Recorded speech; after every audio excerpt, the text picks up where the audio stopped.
What up, guys? Welcome to Base Damage. Hope y'all are having a super awesome day today. I know it's been a bit. I missed last month's podcast as far as like recording one for the month. But we do have some content. I've recorded some stuff, and a deck profile is actually currently being uploaded to the channel. It'll be up before this podcast gets posted.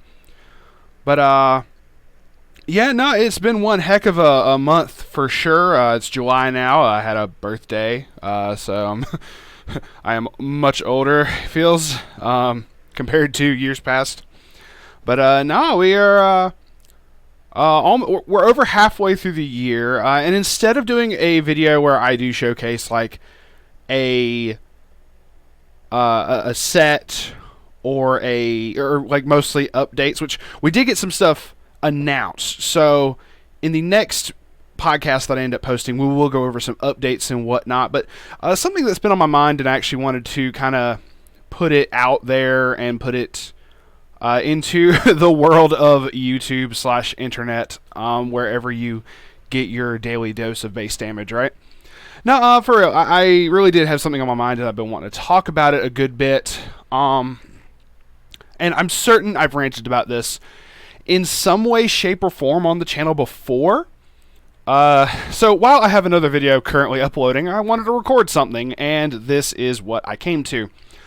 It was the fact of, in the upcoming months, we're going to start having Fall Fest. That is going to be something me, Joe Schmo, maybe Timmy, I don't know. We're going to be trying to get some people together wanting to go down to Atlanta for Fall Fest, and I need to look up the dates and start confirming some stuff. But we were wanting to have just a good time, and for Fall Fest, instead of teams, it is singles. So I also have to figure out what the fuck I want to actually play if I go down there. I have way too many like concepts, deck ideas, and things I'm wanting to test more than anything, as opposed to what can I bring to a competitive, to a very, very competitive scene.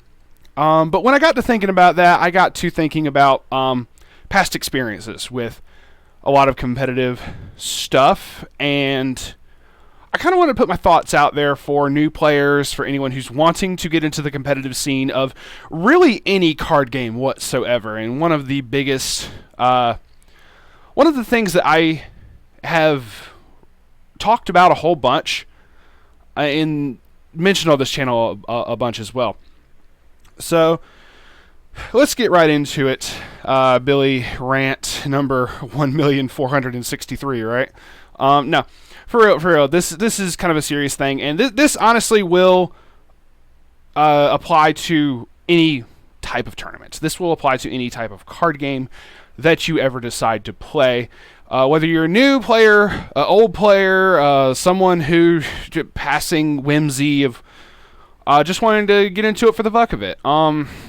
This topic is for everyone, and it is a big thing on the concept of reading your cards. And it realizes this, you're probably like, oh, Billy, come on, I know RTFC, right? No, it's definitely a little deeper than that as far as a topic. And I'll try to explain myself as best I can. So in years past, I've always had an issue, I say issue, but I've noticed something with a lot of people who tend to play card games where when I'm playing against somebody, and I apologize if I ever pause, it's not like the audio fucking up, it's literally me stopping mid-sentence. Anyway, but people I would play against, I would go to play a card, and just because they've never seen it before, just because they've never heard of the card name, that it's not like a one of the more heavily played top tier shit cards type thing, whether it's Yu-Gi-Oh, MTG, Weiss Schwarz, whatever. Before I even get a chance to say the effect, the person will immediately go, "What's that do?" And I realize I said that really quick, but that's how quickly it comes out of their fucking mouth. They'll say, "What does that do?" Before I even have a chance to explain, I'll say, "Oh, cool, I'm going to play this. What's that card do?" I'm like, okay, it hasn't even touched the field yet. I just kind of have like a weird little mental pause of like, okay, I'm getting there, bro. I've literally looked a dude square in the face before and said, dude, I was getting to it. I'm gonna explain it. Don't worry. I'm not just gonna not tell you what this does and say Exodia instant win type thing, whatever.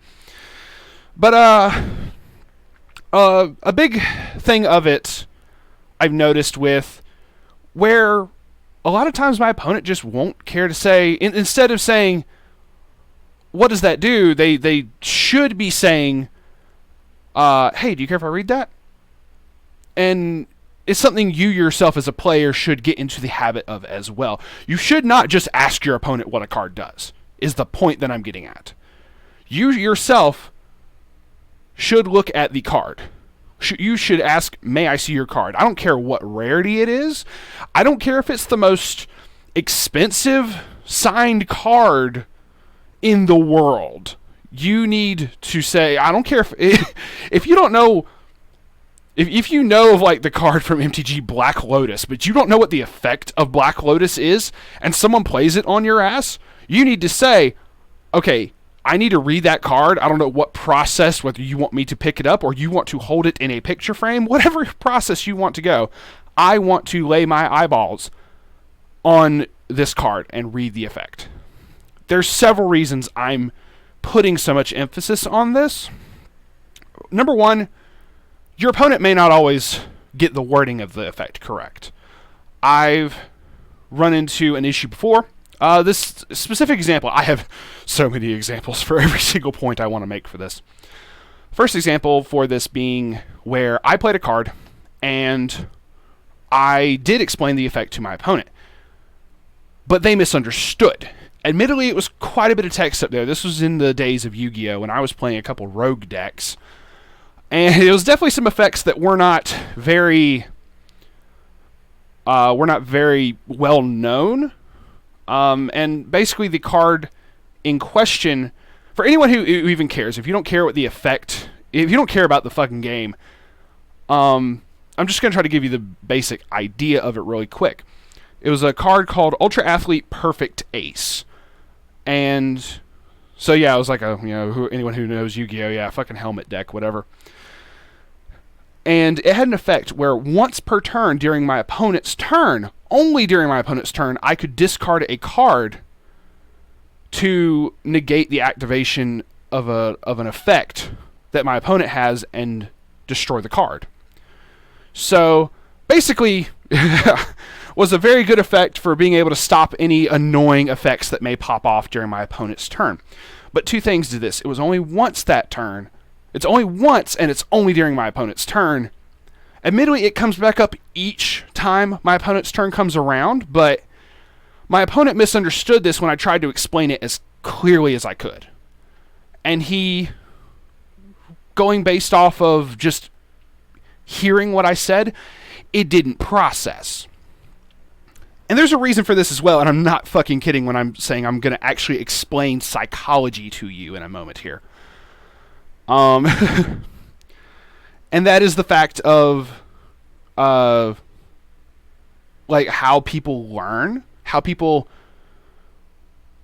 the different ways that people can learn can be, through just visually seeing it, hearing about it, or, physically going through the steps themselves. Like, there's different ways that people can learn. And if you're trying to, this basically happens in this situation where I'm guessing the person I was playing against wasn't the type of person to be able to learn very well just through hearing the effect, like in general. And probably instead it was easier for that person to learn by reading, by visually seeing it, or going through the motions with it. So in this, I realize this, like, if that sounds like too much of like, oh, what the fuck are you getting at here, Billy? But anyway, so if anybody is interested in psychology, I could actually go a bit more into how that plays in to it. I know I'm applying this to a card game, getting way too fucking serious here, right? No. Anyway, there really is a psychology to it. And the fact of the matter is, What came down to the very end of this example I'm getting to finally is that he misunderstood the effect, and instead was like, oh, well, that's shit. I just, you could just discard as many cards as you want to be able to negate the activation and destroy anything I play, is how he interpreted it in his mind. And instead it was just like, well, fuck it, I scoop. And later on, was talking to someone else about the deck. He's like, yeah, man, no, this deck's fucking broken. I've never heard of this card before. And I just happened to be like just right there, and I'm like, I mean, it's a really interesting deck, dude. He's like, yeah, dude, he can fucking negate anything he wants as many times as he wanted. I'm like, no, dude, no, it's only like the effect was only once per turn. He's like, what? And he freaked out because he's like, no, there's no. Let me see the card. He reads it. He's like, well, shit. If I had known that, I would have kept playing. And I'm like, motherfucker, I tried to explain it to you. And I even said, here, you can read the card if you want to. He said, nah, it'd be quicker if you just tell me. So, if he had actually picked up the card and read it, he would have had a better understanding of it. So, this applies to both what your opponent does and what you do. You as a player should always, if you are unclear about an effect, because I've also had examples of where it came down to a specific wording. In a lot of card games, there's a difference between something that targets a card and something that doesn't target a card, but still gets rid of it in some way, shape, or form.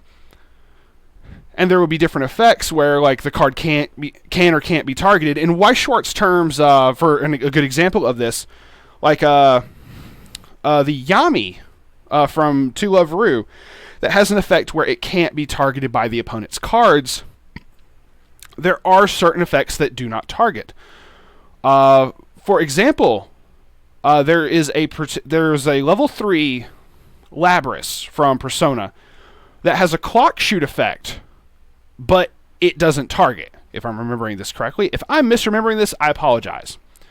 But basically stating where because of the wording of it, even though it was like an older card, it did something different than the other instances of that ability. So there can always come down to a wording issue. It can always come down to a misunderstanding of, oh, well, I thought they meant this, and you could lose a game because of that. And this dude, like I said, this dude is very awesome. Before I go any further, is my buddy Joey. He is an absolute awesome guy. It just in this instance, he misunderstood the effect. Instead of reading it, he was like, "No, dude, you're good. Just tell me. We'll just keep playing. It's all good." And I'm like, "Okay, well, and try to explain it, and he misunderstood it." So that can happen with anyone. That can happen where you think you know it and you don't. Read a card.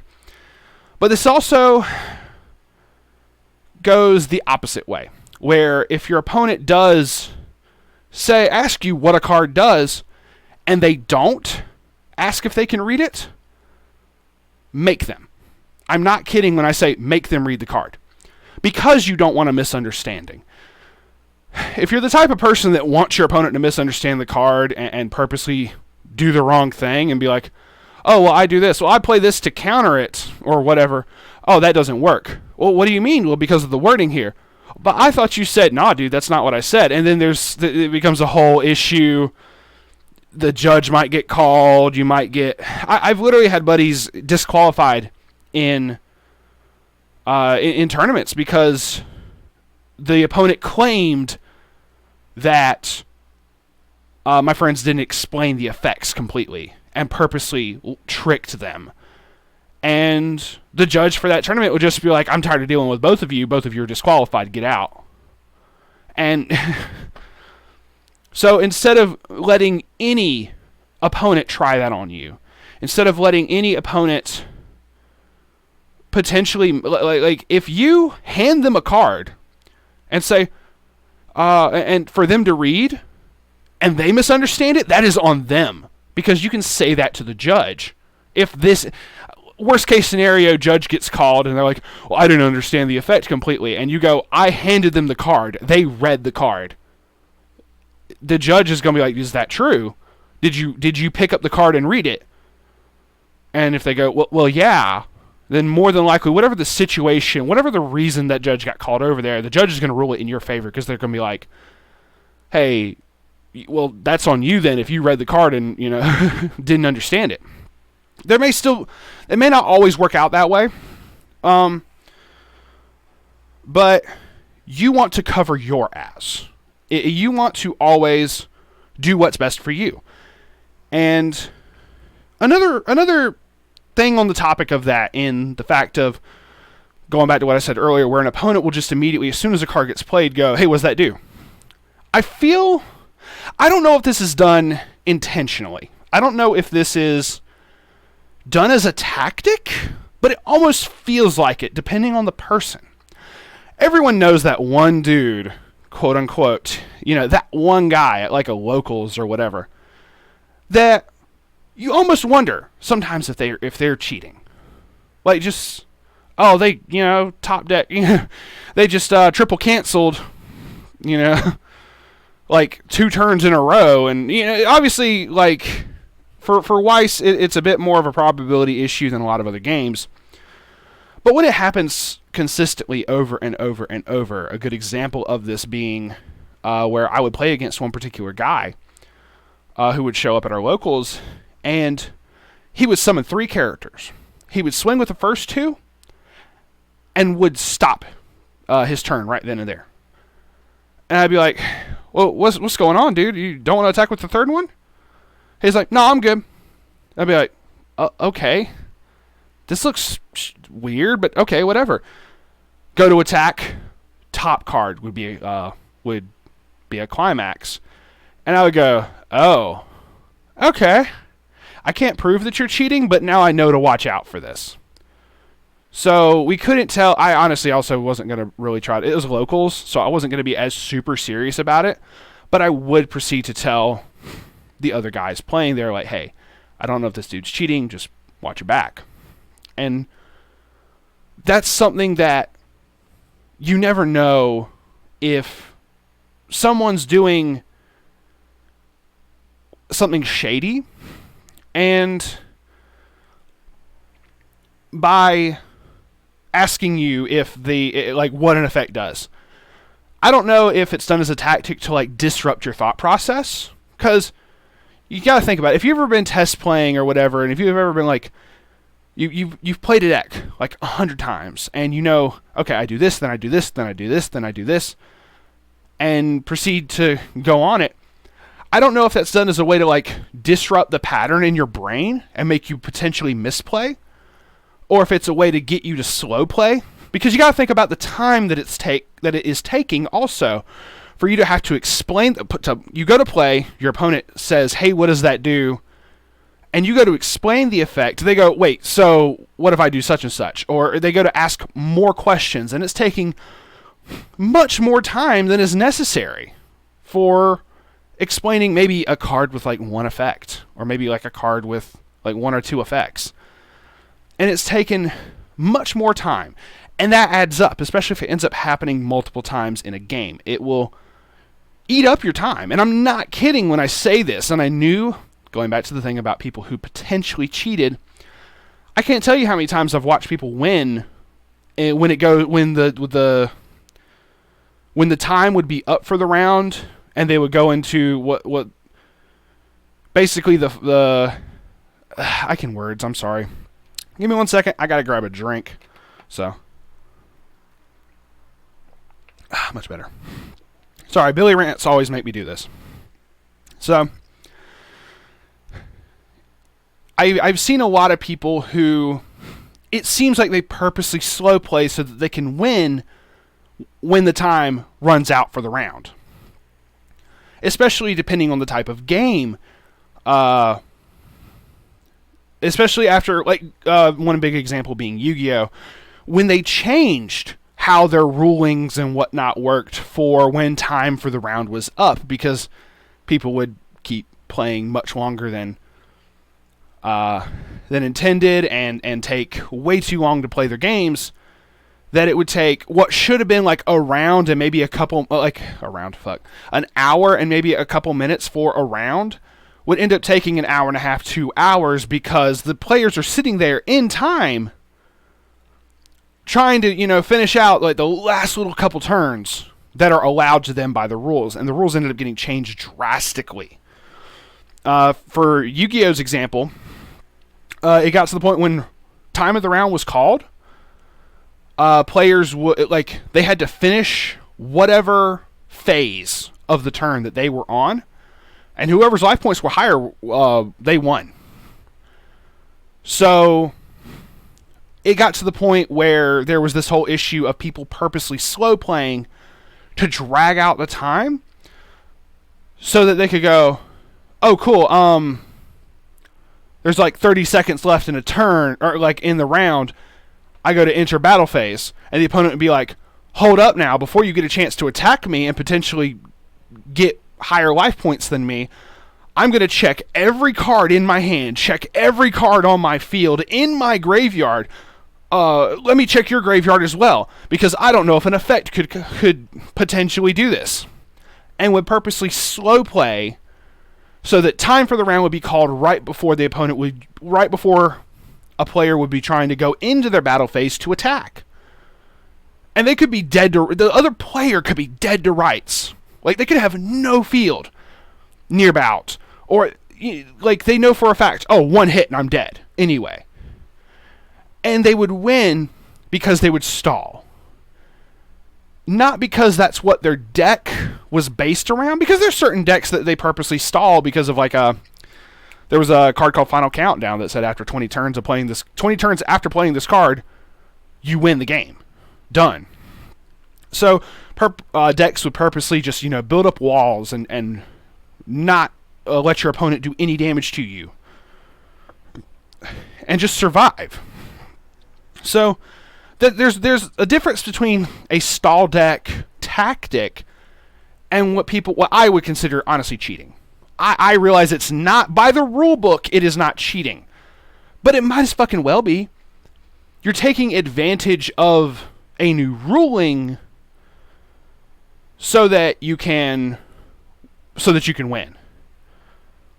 And I don't think that's right. Personally, I realize it's gone from just advising about certain aspects of the game to my opinions on this type of topic. And I know this happened like last year with effects being changed. This is July of 2019 that I'm recording this. I realize this was a long while back that this was recorded, but it's when your opponent does try to do that type of stuff. There are players who will do that. They won't try to win through the means that the game is intended to be won. They'll try to win by rule sharking. They'll try to win by slow playing. There's a whole bunch of things that they'll try to do. And I don't like that. I think it's my opinions of it is that it's wrong. But what my opinion of it is doesn't matter in the long run. My opinion of that isn't going to change how the game is played. Whether that's for Yu-Gi-Oh, MTG, Weiss, whatever. Fact of the matter is, just people who do that. And I question if, by constantly asking every time I play a card what that card does, if they're trying to stall. Because it's going to take me a couple seconds, maybe even in the attempt of trying to explain the card, maybe about a minute of trying to explain a card and trying to tell them this is what it does. And they go, oh, okay. And then especially if the card has a ruling tied to it, or an errata. Think of how many cards have gotten errated in Weiss. I mean, you can have a lot of that stuff pulled up to the side to show your opponent. And I can understand when that happens, when it's a card that has an errata. That's going to take a little time. That's kind of understandable. But if it's a card that doesn't have that and you're having to explain something, then it takes like a full fucking minute to do. How much more could you have done in that minute? How much more could you have done? And then your opponent just goes, oh, well, my opponent's been taking so long. They've been slow playing, da-da-da. You don't want that to happen. So you want, in my opinion, now this is where my opinion matters. You want to turn that around on your opponent. You want to put the pressure back on them. And you don't want to do it in an asshole type way, even though what I'm going to tell you to do is technically being an asshole. Kind of. But it's also completely and totally on you to do this, and I would honestly recommend doing this more than anything. As long as you have read your cards and you know what your cards do, the moment your opponent tries to say, hey, what does that do? All you do is say one thing. You pick up the card, you hand it to them, and you say, sure, you can read it. I'm not kidding. Say it just like that. I have thrown off so many people by doing that. I do that in tournaments to this day. If it's like, honestly, especially when I'm teaching like new players, if they're like, well, what does that do? I'm like, well, here, bro, read it. You need to familiarize yourself with the game. That's more doing it in a nice way, and you kind of want the person to understand what they're doing. And especially if it is a new player, you want them to ask questions. You want them to be like, hey, bro, what does this mean? Can this do that? Or does this combo in a certain way? Get them invested in it. That's a good tactic. But anyway, you're playing against someone competitively. You're in like the fucking semifinals, or you're in the finals, and you're trying to win. You don't need your opponent trying to stall you out. You don't need your opponent interrupting you every other fucking minute, trying to ask you what a card does. And if you just go, sure, you can read it, and they go, well, what? Oh, okay. And they pick it up and they read it. If they misunderstand it, it's on them. And I realize, like, that does sound like a complete and total asshole thing in my head, but it is the safest thing you can ever do as a player for multiple reasons. Like I said before, if your opponent misunderstands it and calls the judge, you can completely and totally say, I handed them the card, they picked it up and read it, and read the card. What's the problem? It's their fault that they misunderstood, and the judge is going to rule it in your favor. More often than not always. I'll disclaimer that right now. It may not always go in your favor, as long as you know what you're doing.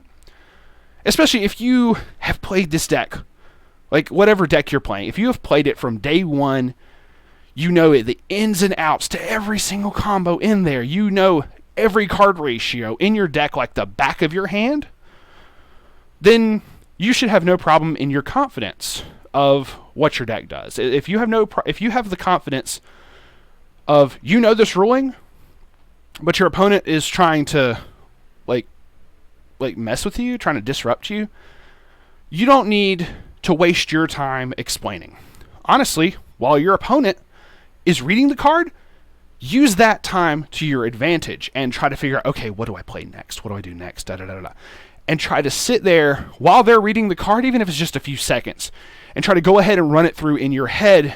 Try to go ahead and play that turn out in your head. Like, what do I want to do? What is my goal for this turn? Am I trying to push for damage? Am I trying to build stock? Whatever. So, and if your opponent tries to refuse that, then that's on them. If they try to say, no, you could just tell me the effect, don't let them do that to you. Do not let them make you tell them. I realize that sounds really weird. Never let yourself be in a position where you have to explain a card effect to an opponent, unless it involves a ruling. If you hand the opponent the card, they need to read the card. They need to be able to do that, and you yourself can control the flow of the game a bit better that way. You yourself can make it so that you're controlling the pace. Your opponent isn't disrupting you, isn't trying to tell you, like trying to stall out. Because then if they're taking forever having to read each and every card, it's on them.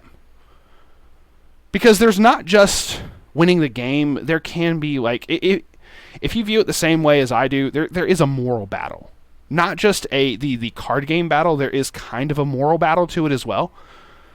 And that's the way I kind of view it. That is a way that it can be viewed. Of, did you do what you were supposed to do? Did you play the way you felt you should have played? Type thing. And I realize we're getting into like a whole bunch of other like philosophical shit here. So I'll end that there. So that is one of the biggest things of advice I can ever give to anyone getting into any card game whatsoever, no matter what the card is, no matter what game you're playing, unless it involves a very specific ruling, because I'll go ahead and contest right now, I had to explain some really funky rulings. But this still plays into what I'm trying to... The example I'm about to give actually still plays into what I'm about to say. And... into the point that I'm trying to make, I should say. I'm sorry. I'm getting so many of my words confused. Let me get another drink real quick. Pardon me 1 second. I swear I'm not drinking alcohol. It's green tea. It's actually very good. Oh, Billy's drunk. He's trying to preach on podcast while he's drunk. Nope. I actually don't drink. Anyway. 1 second. Okay. So... one of the biggest examples was back, once again, when I played Yu-Gi-Oh! I could pull multiple examples from other card games, but this is just the easiest for me to explain because I played Yu-Gi-Oh! Longer than I played any other card game. Even longer than I played Weiss right now, because I've played that for literally like a decade. Anyway. So, back in Yu-Gi-Oh! There was a deck called Ritual Beast. And before you start groaning and going, oh dear God, a Ritual Beast player, if you know what I'm talking about, there were particular rulings with the deck, and I won't go into the details of it exactly, but there was a really awesome combo that you could do to net yourself a lot of advantage. And the way that the combo worked, if you didn't know the ruling on the effect, then you kind of looked at the other player and went, whoa, what the fuck kind of shady shit are you pulling here? And that happens so much with Ritual Beast. I think I brought it on myself by trying to play the deck, but it was honestly one of my, a really fun deck to play. But I kept hearing people complain so fucking much. And these are like top players, what I consider top players. People who had won regionals, people who went to nationals, didn't know this ruling, and they knew they were going to be playing against the decks. And if you are getting into this heavy and you are a top tier player, whatever the fuck you want to label yourself as, and you don't know, and you don't try to pay attention to the effects, but then sit there and complain that, oh, well, damn, Ritual Beast players play way too fucking slow, or, oh, such and such deck in Weiss Schwarz, it plays so slow, or whatever. I don't think any deck really could play. Like, if when I was playing those games, the only reason it took so long for me to take a turn was because I had to stop and explain the ruling and explain the combo every single time I played. Even multiple turns, because Yu-Gi-Oh! Was the best 2 out of 3. I would go into the second game, I would put a bit, wait. Say that combo again? Like, I know you just explained it to me, but really, I don't understand this. And I will understand if it's a complicated thing, that's going to take time. But I really dislike where a deck, a combo, a player even gets accused of slow playing when it's not their fault. When it is because they had to stop all that they were doing. They had to stop the entire game to try to explain this combo. And I can understand when it is a particular ruling, but then I've gone up against someone who knew the ruling, and I would go, okay, guys, watch. I'm about to go through this entire turn in like a minute. Proceed to play out my turn. Took like exactly a minute. And then I turned to every single one of them and went, how was that slow? How was I playing that slow? And they looked at me like, what? I'm like, dude, man, I'm playing against knows the combo. I was playing against another Ritual Beast player. So it was the mirror match, whatever. But and I would sit there and be like, you know the combo. You care if I just go ahead and go off? He's like, yeah, bro, go off. And I would set up my fucking board in like a minute. Because I knew what I was doing, and it took no time whatsoever. What took a minute against someone who knew the ruling and knew what was going on took 10 to 15 minutes against other people who paid no attention to what I was trying to say, who I had to sit there and explain it to them, but I got accused of slow playing. I get accused of doing this stuff and taking so long, and not just me, but every Ritual Beast player is super slow. I'll end that rant for that portion right there and conclude it with that thought of, if you have to sit there and explain everything to your opponent, it's going to take so much time.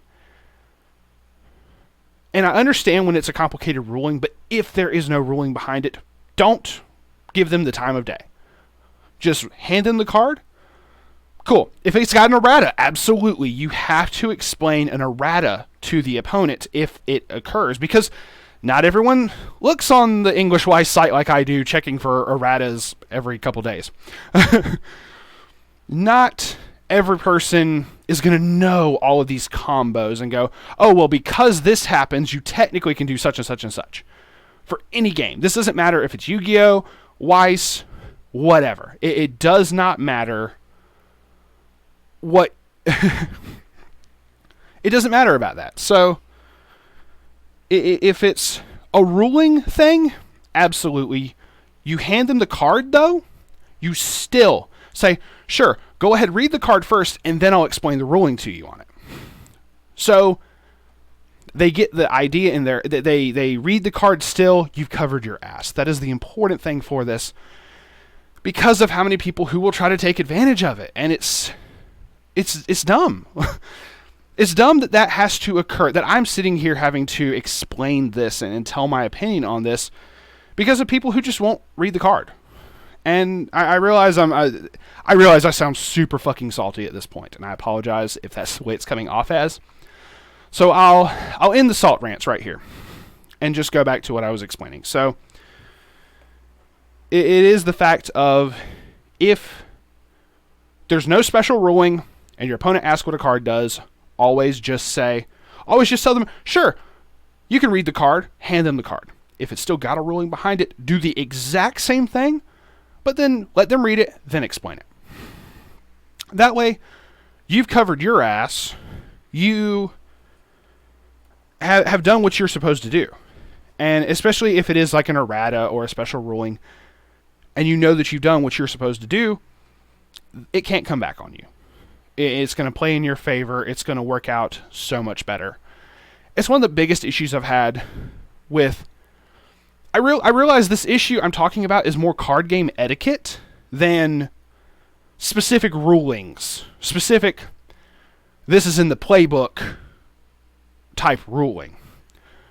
A big portion of it is what's considered, if you were to go by what is in the playbook for it, it's considered, any card on the field is considered public knowledge. Any card in a waiting room or graveyard is public knowledge. And I know we went over this was like a really fucking early podcast. I'm honestly forgetting what number this was, but I want to say it was around like the teens, maybe? It was really fucking early on in podcast number where we talked about public knowledge and the things you need to watch out for. So I'm certain I've ranted about this before, where you need to make certain that your opponent reads a card. Or you, yourself, as a player, need to read the card. Like, if there is an errata, and your opponent's trying to tell you that while you're reading, go, hold up 1 second, bro, let me read the card, and then you can explain the errata to me, by all means. Okay, this says such and such. What's the errata? Okay, so it's supposed to target instead of not targeting type thing. Or, whatever example you want to insert there. Point being, I can't stress enough how much when you bring into the concept of public knowledge, when effects are wide open and a player is entitled to know what they are, do not let your opponent, how do I put this? Do not let your opponent pressure you. Avoid letting them pressure you by having to sit there and take 5 fucking minutes to explain a card that should have taken 30 seconds for them to read, if that. Because then you have that much less time, and then all of a sudden you're going to look up and they're going to call time for the round, and you're like, whoa, there's no way it's been 45, however many minutes long. There's no way it's been that long already. But yeah, it adds up. Yep. It is definitely a thing, and please go back and watch. If I can find that podcast, I will put a link for it in the description. If not, just honestly just filter through like all of our old podcasts, because it'll probably just be in a title saying like, public knowledge or like tournament etiquette or tournament rules you should follow, something of that nature. It's something in there. I don't remember each of the podcast numbers as good as I used to, but it's also like, oh God, we're getting on like what 90 something episodes at this. We are really close to like 100 podcasts, and I'm so fucking happy. It is so awesome. But with that, I'm gonna cut the podcast a little short today. I realize usually we try to go for about an hour or so, but I'm gonna have it be a little bit shorter because I've ranted this whole fucking time. I realize. So that is definitely a thing. If anybody wants me to discuss, get into a little more of the whole psychology behind it, because I have researched and looked this type of stuff up, more so as a hobby than anything, but that's whatever. I enjoy learning about that kind of stuff, and it is very, very interesting. Being able to apply it to stuff like card games or everyday life is really cool. And the psychology of that, I could go into way more about it. Like, it's actually very interesting about, I could go into an entire psychological explanation about cutting it, about when your opponent presents and you are either supposed to cut the deck or just or say it's good, you don't have to cut it. There's a whole psychology behind that I could tell you, and it is so fucking interesting. Anyway, the point behind that is just always cut the deck. Never let your opponent tap. Anyway, so with that, I'm going to be signing off for now. I realize this was a very lengthy rant. I apologize for how long this took. And I apologize for the salt. I realize a lot of salt leaked out there, but it's whatever. I apologize for having to say the rant. I don't apologize for what I said, though, because everything I said I felt was true. And I hope that everyone who listens to this can take it to heart in some way, shape, or form, whether you are a new player, an old player, whatever. I hope y'all have a super awesome day. Please subscribe if you want. If not, hey, thanks for sticking around for 40-something minutes of Billy rant. It is greatly appreciated, and we will see y'all on the flip side. Peace out for now.